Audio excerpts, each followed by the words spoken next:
And we now have been joined by Danica Patrick, driver of the number 10 GoDaddy Chevrolet, who earned a 10th place finish in the second duel to earn her way into the Daytona 500. And Danica, a hard-fought finish. Just recap your race tonight. It was all going pretty smooth until 4 to go. I thought that the car was really strong. I felt like made a couple of moves here and there if I got shuffled back to move back into sort of the top, into the top 10, maybe a little bit better at times. So it seemed good, racy. Then,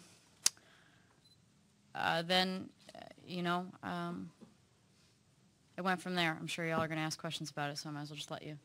Okay. We'll go ahead and open for questions for Danica. Please raise your hand, state your name and affiliation, and we'll start up front with Bruce. Bruce Martin, NationalSpeedsportNews.com. Did you feel contact from behind, or did you just feel the car get loose from you, from him taking the arrow off you?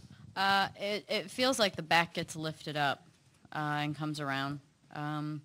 It didn't feel quite as dramatic on yesterday in practice, but the same sort of thing. Just, yesterday when he went to pull down low, it just pulled my bumper around, and it looked like I tracked down, but it was because my bumper was pulled around and I was loose.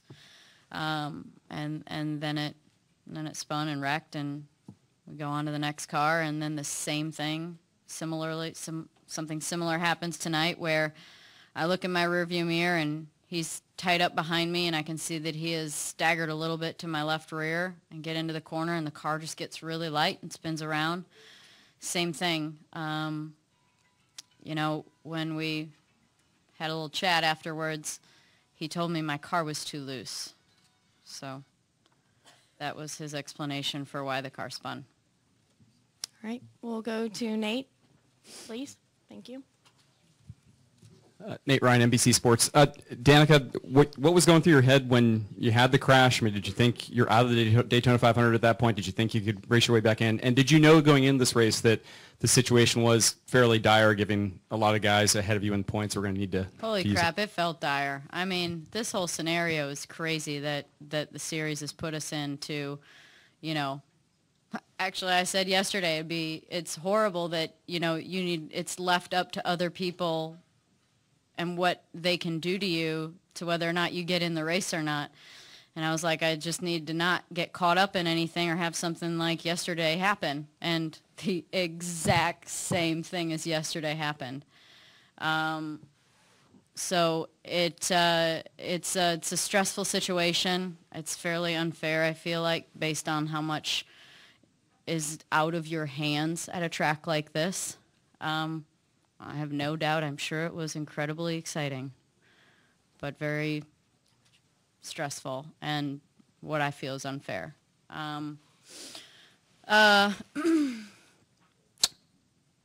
So I knew that I needed to just finish in the top 15. There was a million scenarios of like who does what in every race and who uses a provisional and who doesn't.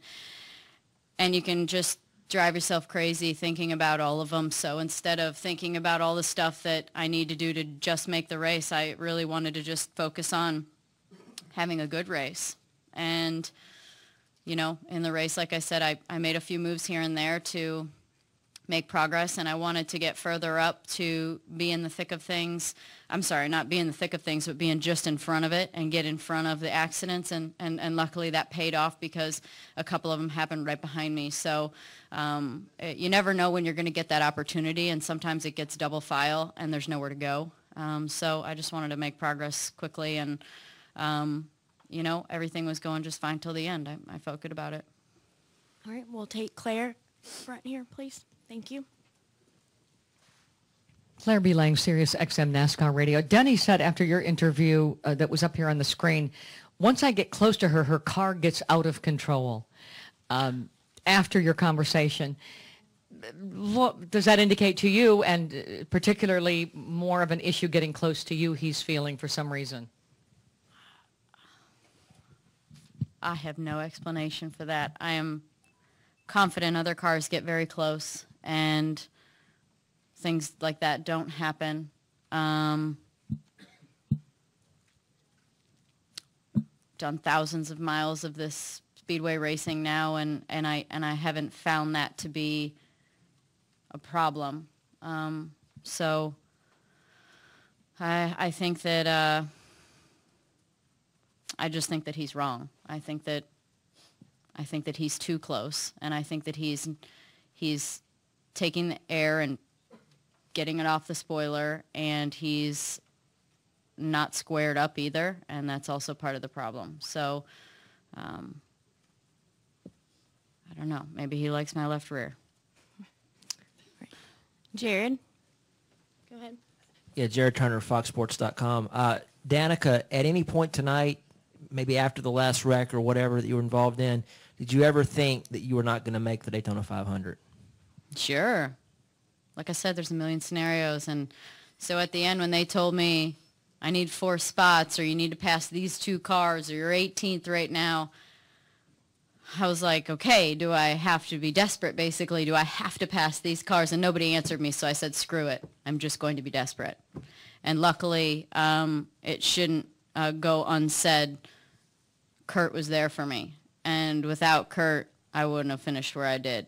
So a big, humongous thank you to Kurt for getting behind me and pushing me to the front. Just to follow up, did you feel more pressure coming into this race than any race you've ever felt pressure? Yeah, that's probably safe to say.